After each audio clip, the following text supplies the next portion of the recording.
Welcome everyone to the SERL American Ethanol Series Season 2 Race 20 at Piggzcreek Superspeedway, a 4.18 mile superspeedway. And I know that I've said it a couple times this season about how certain racetracks are just like a beast and they're monstrous.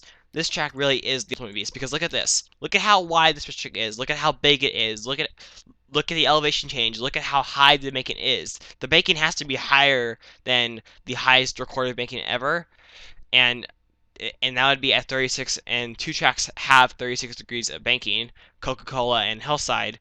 So Piggzcreek, it has to be higher than that. And with the racetrack being super wide, that means I think we'll be seeing maybe like 5 wide, 6 wide, or even or even maybe even wider than that, maybe even 7 wide, etc. And I think that and I think that just like any other super speedway, the bottom is the way to go. So you better find a way to get yourself to the bottom. And I think that throughout the whole entire day, especially towards the late portion of the race, we're going to have these drivers just fighting to get to the bottom. If you don't get to the bottom in time, uh, you aren't going to win or even get a good finish, and you're going to put yourself in danger for the big one. And the big one, like, or just like the big ones at this racetrack, I don't think that they're really going to be like the same big ones in terms of like intensity or destruction, mainly because when you have a racetrack as wide as this one, the racing groove is also wider, and so in that case, when the field is not all bunched up in a tight pack, it's not as likely that we're going to see like a 20 plus car pileup and maybe have like 15 plus DNFs. I don't think we'll see it today. I actually think this event could be one of the more calmer super speedway events. And so far this season, I haven't actually really been able to really pick out exactly like a super speedway like dominator this season. I really think that it really has been an equal playing field this season. Uh, Unlike last season where you had someone like Austin Delgado who won. I think he won like 4 races and they all came at super speedways or tracks 2 miles or bigger. That's not exactly the case this time. But one driver that is looking to have a great day on a super speedway is Dale Scott, the points leader. Last week, qualifying really good, really helped him. He did not win the race, and he's actually still in search of his first career win. But he came into Gem Valley, 13, not 13, 19 points ahead of second place in points Andrew Gorman, and along with Andrew Gorman and Dean Orden, the other two drivers in the championship picture, not having that great of a day, Dale Scott went from a 19-point lead to a 33-point lead. And speaking of Andrew Gorman, he starts closer up to the front, so that might help him for just a while. But Andrew Gorman, I've said it many times before about how he's uh, been really about how this season he's really done a great job at qualifying good, and sometimes that has paid off, sometimes it hasn't. And for Andrew Gorman, he needs to survive everything and hope that Dale Scott has a really poor day.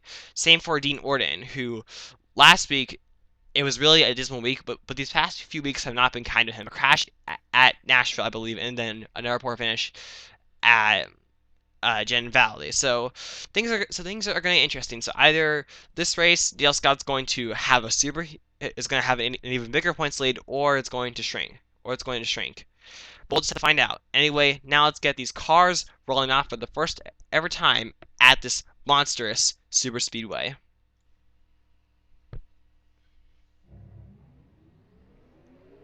As the cars start to roll off, I'm going to mention a couple of things that I don't believe I mentioned in the previous show, and that is, at most tracks, I would say that the trouble spot is in the corners. I don't know if that's really going to be the case today at Piggzcreek, because I think that on the straightaways, the field likes to get closer and tighter as we progress on the straightaways, and to me, it just all it takes is just two drivers just to like pitch each other, and there they go. It's the wall, it's the inside, or just into other cars, and then it creates a melee.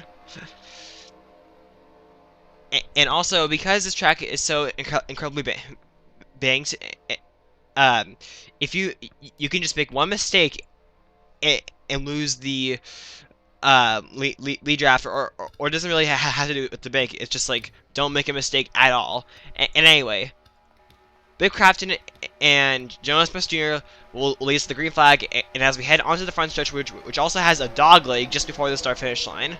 And here we go. For the first ever time at Piggzcreek Super Speedway, we are green.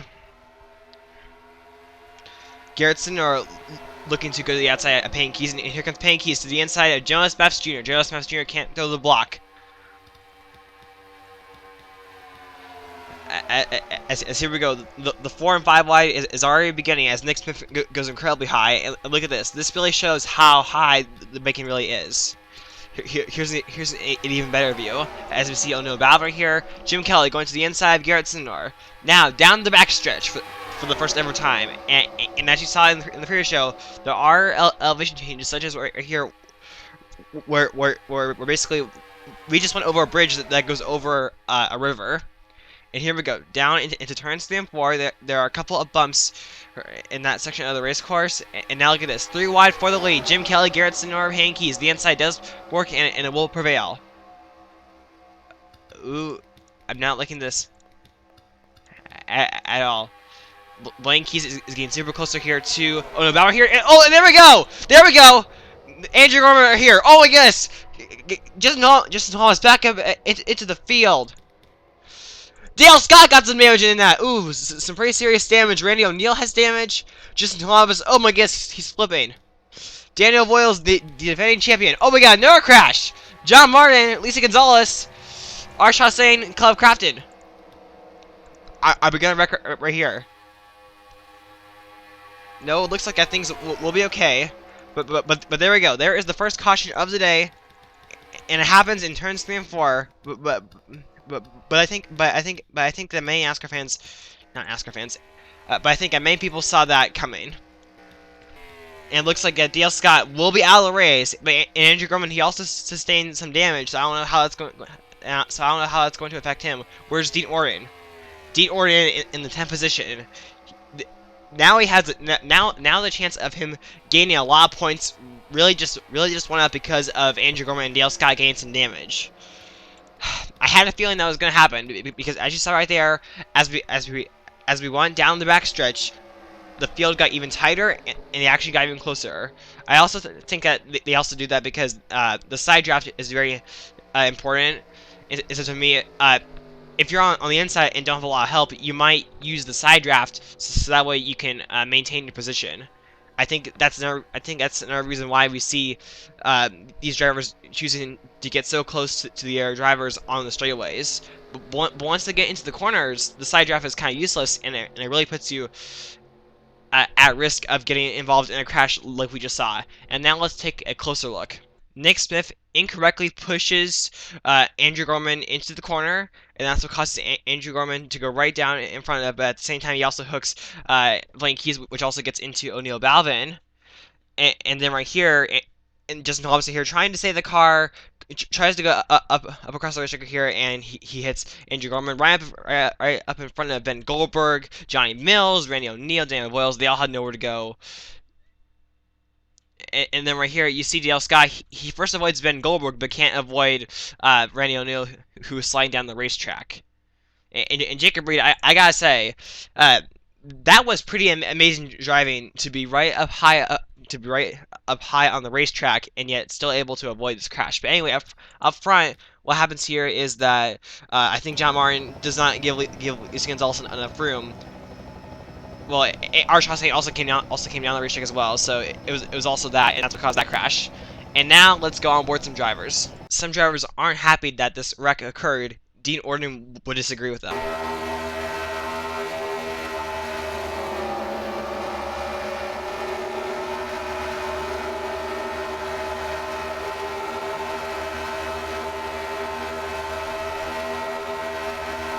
O'Neill Balvin got very little damage, I would say, but what could have been a good day just got foiled.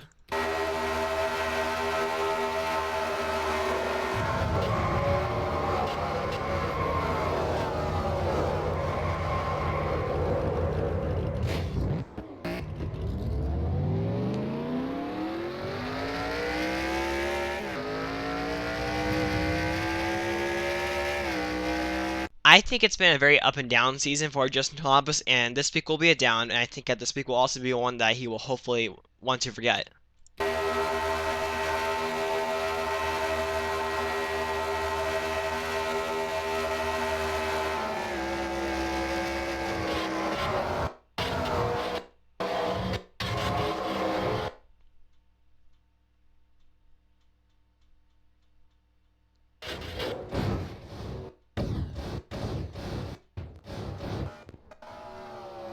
Cameron Blake was in the middle of the pack, and when you think about it, there's a lot that could happen. Cameron Blake could have gotten collected by Justin Columbus, or he could have ran into the back of Torn Dieter. Thankfully for him, neither of those two things happened.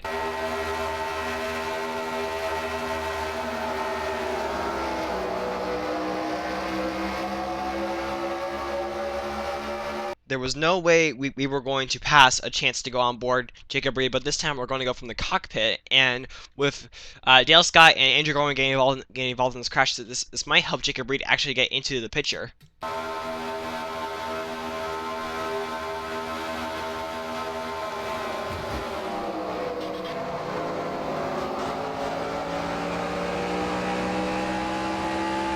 But we're not done yet.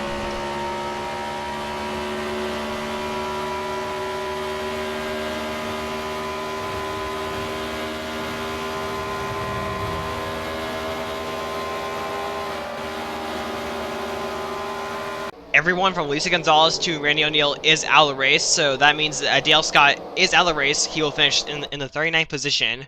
Andrew Grumman will restart 34th, but I have a feeling that with the damage on his car, he might be a slower, he might be slower traffic.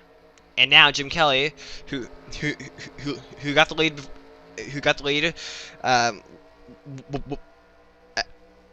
Jim Kelly, who got the lead before the caution came out, is our leader, and he leads us back to the green flag.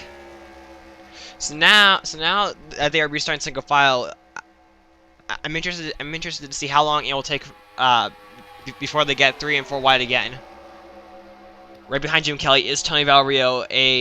He's had an up and down season. He's had an up and down. Oh, never mind. I'm sorry. That's not Tony Valrio. It's Connor Breeden.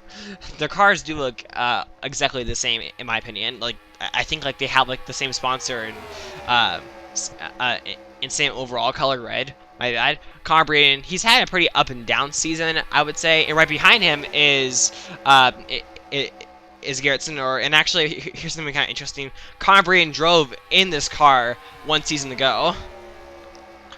Garrett Sinor, the Old Spice Speedway winner, now sits in 3rd place. Payne Keys in the 20, still looking in search of his first career win, along with Jonas Mafst Jr., a driver that was very good in the early portion of the season, but fell off around, I want to say, maybe like race like 6 or 7, and has he's been slowly following ever since. He's now 19th in points. And now look at this, Nick Smith for here. I think I said something last week at Gem Valley about how Nick Smith he's really been a good road course racer this season. He won in Mexico, almost won at Gem Valley, and came super close to winning at Chatham. And he probably would have won that race if he did not have a tire failure or whatever the problem actually was.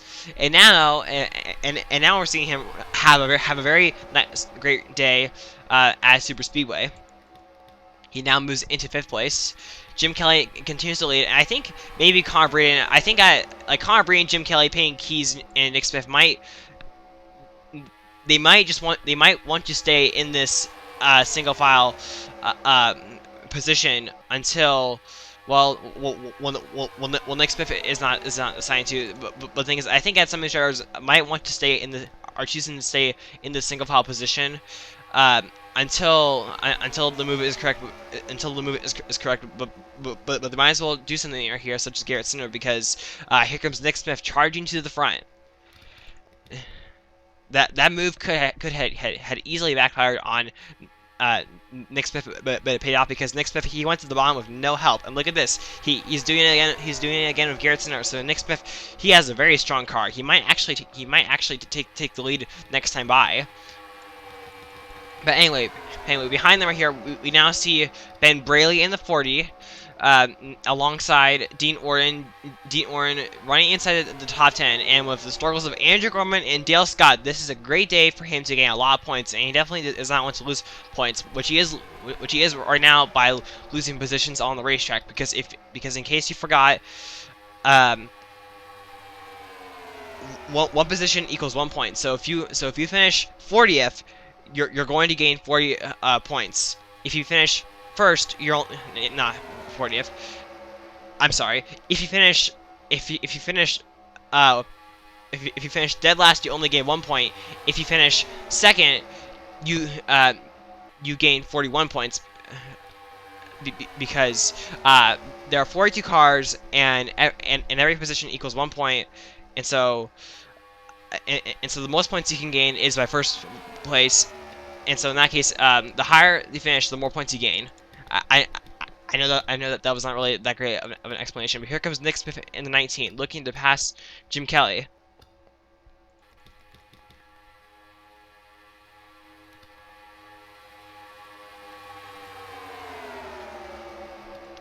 So it looks like things are staying pretty calm at Piggzcreek, and I'm sorry if I don't have too many interesting things to say. You can tell that I'm probably someone who's not used to going on long green flag runs, especially on big super speedways.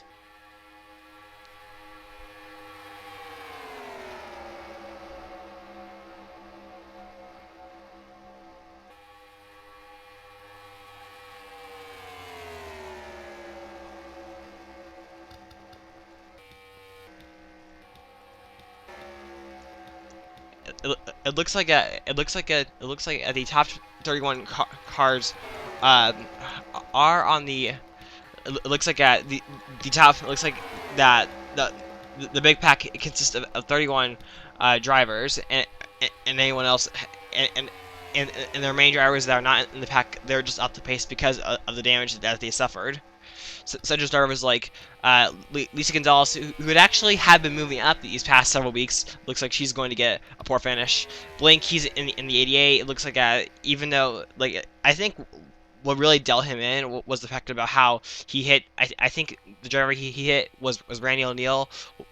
On the apron right around here with the front of his car, so I think that is what is causing him to log laps. Cloud Crafton in the 98, it just seems like that he can't seem to get anything going his way. And our Hossein, it's kind of a similar story. Jacob Reed in the 29, he did have one. He did not get any damage in that crash, but to me, it seems like that he might have lost the lead draft. John Martin in the 1, a driver that has had a very up and down season. He did go sideways on the front stretch, and looks like that. It might be the damage, but I think that he just simply lost the lead pack and is probably hoping for a caution. Andrew Gorman has really not made a whole lot of ground. And Nick Smith, he is still behind the leaders. So he has made up. So he has passed every driver in front of him since the restart except Jim Kelly. But anyway, now behind them, Charles Belding looking to make a move. Charles Belding, this seems to be Charles Belding's worst series out of the three. I don't really know what it is, but it just seems like that he does not. Him and these American Ethanol Series cars do not flow well. But anyway, this packer here is going to has some work to do right here to catch this pack, because this pack is a couple tenths behind them. Now as Connor Brink goes to the high side. But in the meantime, we are now seeing Aiden Saunders and Elgin Mills go up to the front. So this top two right here of Nick Smith and Jim Kelly, it looks like this top two is going to be a top two hard to beat, especially if these drivers are behind here continue to make passes. As we now go down the backstretch once again, we have 7 more laps to go over the bridge. And I have to think that with these cars going at high speeds, it has to, it it has to affect the car entering turns 3 and 4. Uh, when you're going like downhill like that. And here we go, battle for the lead. Nick Smith decides that right now is the right time to make a pass for the lead, and it looks like he will be able to pull it off as he goes to the inside of Jim Kelly. Will this open a door for Charles Beldy and Saunders and others to catch these two? Let's find out. But to me, it still seems like that if we're going to have a winner, it's going to be one of these two drivers. But anyway, Jim Kelly, he's still holding his own on the high side. But anyway, as we go down into the dogleg, Nick Smith, I think, should have the position cleared entering turns 1, 2. Anyway, it looks like that lap was there much of a difference. Actually, Ian Saunders and Charles Beldy, they did catch him right here, and now we're starting to see even more double wide. Not a whole lot of 3 wide going on throughout the whole entire field, but we are seeing 2 wide now instead of a single file train.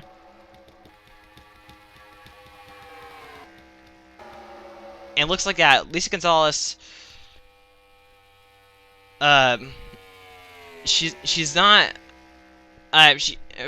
for being out there all by herself. She's actually she's actually not that far off the pace, so I don't think that these drivers are going to catch her. But anyway, now Jim Kelly here is at risk of losing second place to Ian Saunders. Whoa, Elgin Mills, watch out. That can be good. If you push each other the wrong way, it's going to result in a spin, and if these two drivers spin right up in front of the field, we could be looking at another huge wreck.